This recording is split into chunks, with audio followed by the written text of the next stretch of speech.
They said she was cursed. They said she brought death to any man who looked at her. They said her own father begged the town to take her away before she ruined them all. That was why they dragged her into the center of Laramie, Wyoming, with a rough sack pulled over her head and rope around her wrists like she was a stray animal. The men laughed. The women turned their backs. The preacher did not say a word. But Elias Boone did not laugh. He stood at the edge of the crowd, tall and silent, his broad shoulders wrapped in a heavy buffalo coat, dusted with snow. He had come down from the Bighorn Mountains only to trade pelts and buy flour before winter sealed the passes. He did not come for a bride. Yet there she was. The auction block was nothing more than an old wagon turned sideways in the mud, and a thin man named Clyde Mercer stood on it, waving a paper in his hand like he was selling fine cattle. "Strong back," Clyde shouted. "Young, no sickness, just unfortunate in the face." The crowd chuckled. The girl did not move. Even with the sack covering her head, Elias could see something strange about her posture. She was not bent in shame. She stood straight. Her chin was high beneath the cloth. "How much?" someone called. $10, Clyde barked. $10 and she's yours. You won't have to look at her. Keep the sack on if you want. A drunk ranch hand staggered forward. $5. $7, another man said. "I need someone to scrub floors." They spoke about her like she was not even there. Elias felt something twist in his chest. He had seen men die in the war. He had seen widows starve. But this felt worse. This felt wrong. He stepped forward. 20. The number cut through the noise like a rifle shot. The crowd turned. Clyde's eyes widened. 20! Boone, you sure? You ain't even seen her. "I'm buying her work," Elias said, his voice low and steady. "Not her face." The girl's hands tightened at her sides when he spoke. 30, Elias added, before anyone else could answer. No one topped it. Clyde grinned and grabbed the leather pouch Elias tossed onto the wagon. The coins clinked heavy. "Sold. She's yours, mountain man. Don't come crying when you see what's under that sack." Elias climbed onto the wagon. He untied the rope from the iron ring. He did not remove the sack. Not yet. "Walk," he said quietly. She stepped down beside him. They left town under a sky the color of steel. No one tried to stop them. The trail toward the Bighorns was long and empty. Elias had 2 horses. He mounted his chestnut stallion and tied the lead rope of the second horse to his saddle. He helped the girl onto it. She moved carefully but did not tremble. They rode for hours in silence. The snow deepened as they climbed. The air grew sharper. The town disappeared behind them like a bad dream. "You can take it off," Elias said at last, without looking back. "No one's watching." She did not answer. After a moment, she reached up and loosened the rope around her neck. But instead of removing the sack, she only lifted it slightly so she could see the path ahead. Her face remained hidden. Elias frowned but said nothing. By nightfall, they reached his cabin. It stood against a wall of dark pine trees near a frozen creek. Smoke rose thin from the chimney. Yes, the place was rough but sturdy, built with his own hands. He dismounted and helped her down. Inside, the cabin was warm. A fire crackled in the stone hearth. The scent of pine filled the air. He closed the door behind them. "Take it off," he said. The girl stood in the center of the room. The firelight flickered against the burlap cloth. For a long moment, she did not move. "I won't scream," Elias added, "and I won't send you back." Her hands trembled slightly as they rose to the sack. She pulled it up and over her head. Elias expected burns. He expected twisted flesh or something terrible. Instead, he gasped. She was beautiful. Not in the soft, fragile way of city ladies. She had sharp features and strong bones. Her skin was pale against long, dark hair that fell to her shoulders. But it was her eyes that froze him in place. One eye was bright green. The other was deep gray like a storm. There was a scar along her cheek, thin but long, as if someone had cut her on purpose. She stared at him, waiting for disgust. "Well," she said, her voice steady. "Do I look cursed?" Elias stepped closer. He studied the scar. It was not an accident. It was a mark made with anger. "Who did that?" he asked quietly. "My husband," she said. The word hung heavy in the air. "I ran," she continued. "He caught me. He said no man would ever want me again, so he made sure of it." Elias's jaw tightened. "He told the town I was mad, that I tried to poison him. They believed him. And the sack? He said my face scared him."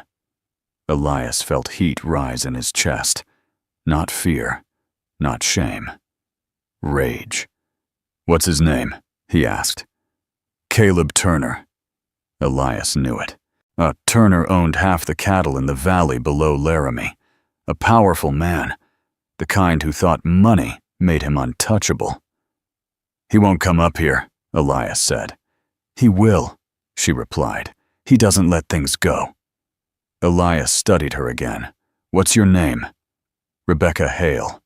He nodded. "You can have the loft. I'll sleep down here." She blinked, surprised. "You're not afraid?" she asked. "I've seen worse than scars," he said, "and I don't believe in curses." The next days were quiet. Rebecca worked without being asked. She cleaned the cabin. She cooked with skill that surprised him. She mended his torn coat. She moved like someone raised in a proper house, not a farm. One afternoon, he returned from checking traps to find her sitting by the window, reading from an old Bible he kept on a shelf. "You can read?" he asked. She looked up.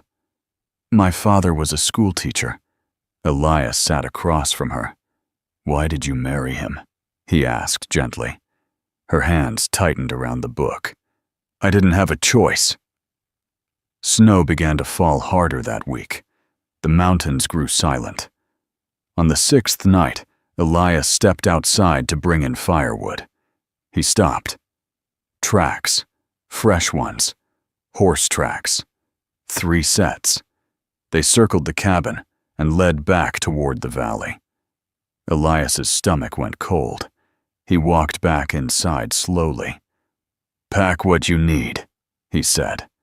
Rebecca looked at him, fear flashing in her mismatched eyes. "He found us." Elias grabbed his rifle from above the door. "Not yet," he said, "but he's close."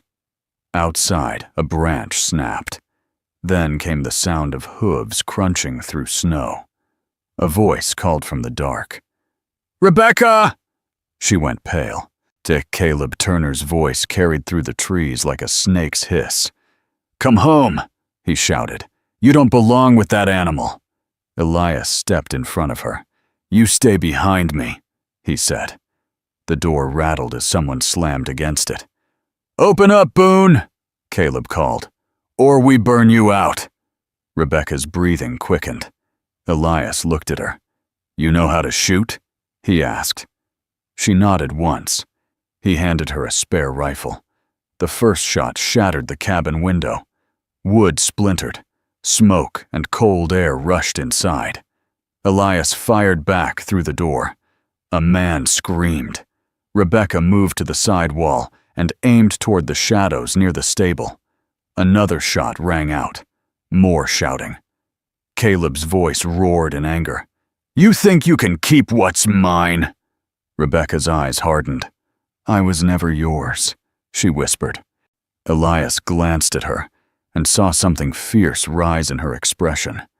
Not fear, not shame. Strength. The door cracked under another heavy blow. Elias reloaded. "They'll try the back," he said. Rebecca ran to the rear window. She steadied her rifle and waited. The latch began to move slowly. Without hesitation, she fired through the wood. A body fell. Silence followed. For a brief second, the snow outside swallowed all sound. Then, Caleb shouted from somewhere near the tree line. "This isn't over!" Elias stepped to the broken window. Through the blowing snow, he saw a figure retreating on horseback. Caleb Turner was not dead. He was retreating. But the look he gave the cabin before vanishing into the storm promised something worse than tonight. Elias shut the door and barred it tight. Rebecca stood shaking now, the rifle still in her hands. He walked to her and gently lowered it. "You did good," he said. She looked at him, tears finally breaking free. "He won't stop." Elias stared into the storm outside. "Then neither will we." The wind howled against the cabin walls.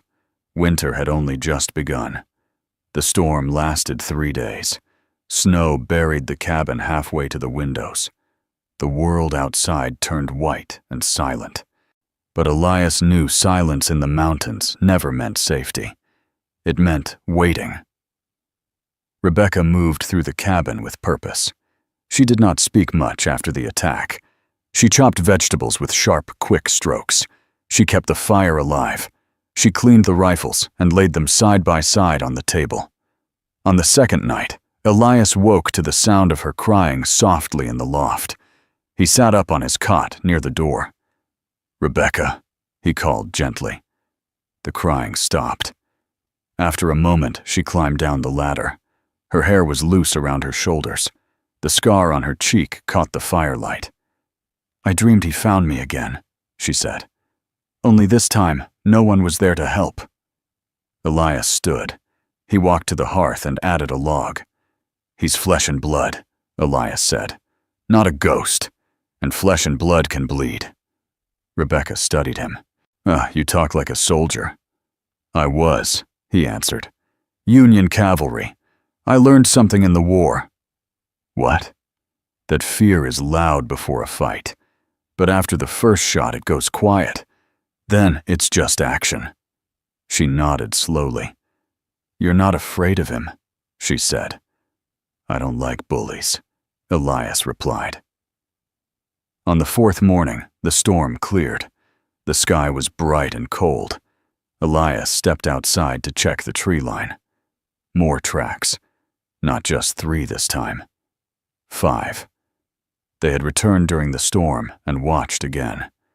Elias crouched in the snow and studied the marks. The horses were heavy, well fed, not tired. Caleb was serious. He walked back inside. "They're not done," he said. Rebecca's hands froze on the cup she was washing. "How many?" "5 now." She took a breath. "And he won't stop until I'm back in chains." Elias looked around the cabin. "They won't attack in daylight," he said. "They'll wait for dark." Rebecca stood straighter. "Then we don't wait," she said. Elias raised an eyebrow. "We take the fight to him?" She met his eyes. "Yes." The idea hung between them like a spark near dry wood. "Caleb's ranch sits near the lower valley," Rebecca continued. "There's a supply barn at the edge of the property. If that burns, he loses winter feed." Elias studied her carefully. "You want revenge." "I want freedom," she answered. That afternoon, they saddled the horses. The ride down the mountain felt different this time. Rebecca did not sit quiet and hidden. She rode beside Elias, her rifle strapped across her back. They reached the valley near dusk. Caleb Turner's ranch stretched wide across frozen fields. The main house stood tall and painted white, with smoke rising from its chimney. The supply barn sat apart from the rest, stacked high with hay. Elias tied his horse in the trees. "You sure?" he asked. Rebecca nodded. They moved through the snow quietly. The ranch hands were inside, keeping warm. Rebecca crept toward the barn. Elias followed. Inside, hay bales rose high to the rafters. Barrels of feed lined the walls. Rebecca pulled a small lantern from her coat. Her hands shook slightly as she struck a match. Elias placed his hand over hers. "No going back after this," he said. She looked at him, eyes steady. There was never going back. She lit the lantern and tipped it into the hay. Flames caught slowly at first, then faster, when they slipped back into the trees as smoke began to rise. By the time the ranch hands noticed, the barn was fully ablaze. Men shouted. Buckets of water were thrown uselessly against roaring fire. Caleb Turner stormed out of the house, coat thrown over his shoulders. Elias watched from the shadows as Caleb stared at the burning barn. Even from a distance, Rebecca could see the fury twist his face. He scanned the tree line as if sensing her presence. Rebecca felt a strange calm settle inside her. "He knows," she whispered. "Yes," Elias said, "and now he's angry." "Good." They rode back up the mountain under a sky filled with stars. For 2 days, nothing happened. Then, on the third night, the attack came. It started with fire. A flaming torch struck the stable roof. Elias was outside chopping wood when he saw it. But he ran to the well, shouting for Rebecca. She rushed out with a bucket. More torches flew from the darkness. 5 riders circled the cabin. Caleb's voice cut through the chaos. "You think you can burn my land?" he shouted. "I'll burn your world down." Elias fired toward the riders. One horse screamed and bolted. Rebecca doused the stable roof just as flames began to spread. Gunfire erupted from all sides. Wood splintered. The cabin walls shook under the assault. Elias grabbed Rebecca's arm. "Inside!" he shouted. They retreated through the door as bullets punched through logs. Elias barred the entrance. "They'll rush soon," he said. Rebecca loaded cartridges with quick fingers. "You could leave me," she said suddenly. "If he only wants me." Elias looked at her sharply. "I don't leave people behind." The door burst inward under a heavy blow. A ranch hand charged through the smoke. Rebecca fired. The man fell. Another followed. Got him through the chest. Outside, Caleb roared in frustration. He charged forward himself. Elias saw him through the smoke, rifle raised. 2 shots rang out at the same time. Elias felt heat slice across his side. He staggered, but stayed standing. Caleb's shoulder exploded red. He dropped his rifle but did not fall. Their eyes locked through the broken doorway. Caleb snarled like a wounded animal. "This ends tonight," he growled. He reached for his pistol. Rebecca stepped beside Elias. She raised her rifle calmly. "You already ended it," she said. She fired. Caleb Turner fell backward into the snow. Silence followed, whilst the remaining riders fled into the trees. Elias leaned against the wall, breathing hard. Rebecca walked slowly toward Caleb's body. Snow drifted gently down around him. She stared at the man who had branded her, hunted her, tried to own her. He lay still. No more shouting. No more chains. Elias stepped beside her. "It's done," he said. Rebecca looked up at the dark sky. For the first time since leaving Laramie, her shoulders relaxed. The mountains stood quiet around them. Winter air felt clean again. They dragged the bodies away from the cabin and covered them with snow. There would be questions come spring, but for now, the valley was silent.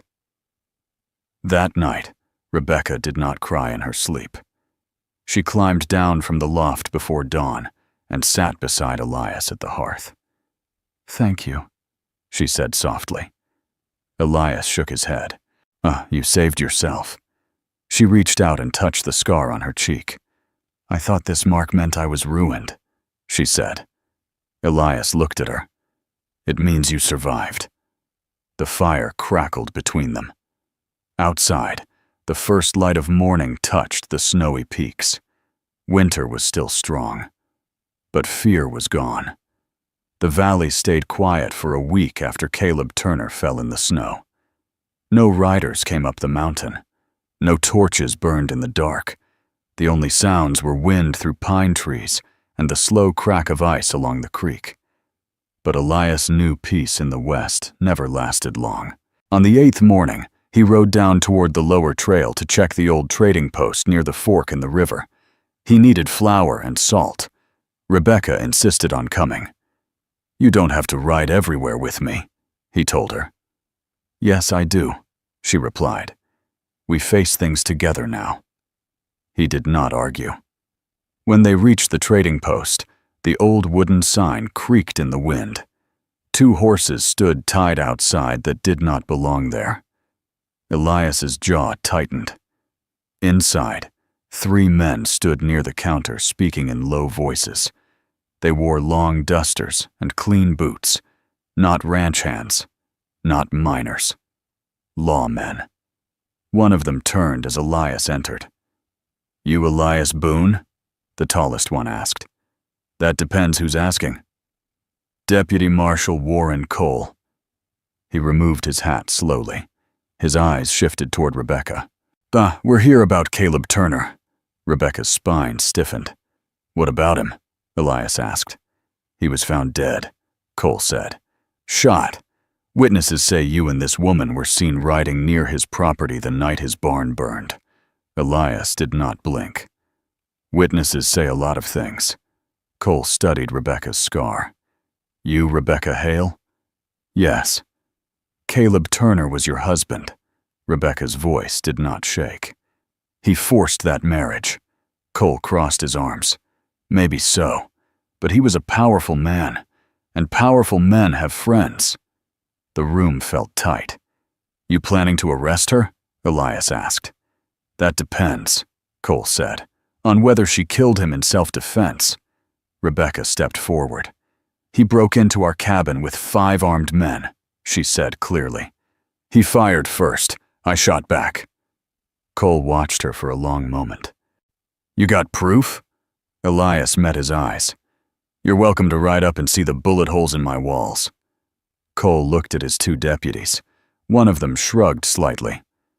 "Turner had enemies," the deputy muttered. "Plenty of them." Cole sighed. "Thing is," he said slowly, "when a man like Turner dies, folks look for someone to blame. His brother runs cattle south of Cheyenne. He's already asking questions." Rebecca felt cold creep up her spine. "Let him ask," she said. Cole leaned closer. "He's offering $500 for the woman who killed his brother." Silence fell. Elias's hand rested near his belt. Cole raised both palms slightly. "I ain't here to collect that," he said. "But bounty hunters might be." Rebecca's eyes hardened. "So, what are you saying?" "I'm saying if you stay up on that mountain." "Oh, you better be ready. Men will come." Elias nodded once. "We've been ready." Cole placed his hat back on his head. "I never liked Turner," he admitted. "But the law don't care about feelings. Keep your rifles clean." He stepped aside, letting them leave. The ride back felt heavier than before. Rebecca stared ahead at the rising peaks. "It never ends," she said quietly. "It changes," Elias replied. "That's all." 3 weeks passed. Snow began to soften under early spring sun. The creek cracked and flowed again. Then one afternoon, Rebecca heard it. A single distant gunshot. Elias was checking traps near the ridge.